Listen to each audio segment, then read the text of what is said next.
Hello guys, today we learn about Kuru dynasty at Hastinapuram in Mahabharata. King Sandanudu have two wives.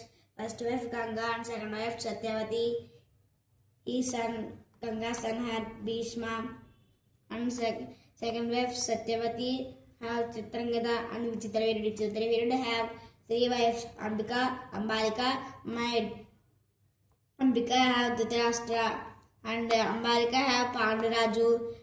Maid have Vidrudu and Dhritarashtra's wife are Gandhari. Gandhari's sons are Duryodhana, Dustala, 98 plus others.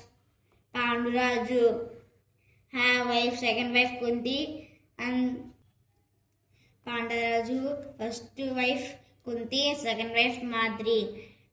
Kunti's sons are Karna, Yudhishthira, Bhima, Arjuna. Madhi's sons are Nakula, Sahadeva. Arjuna's wives are two, Draupadi, Subhadra.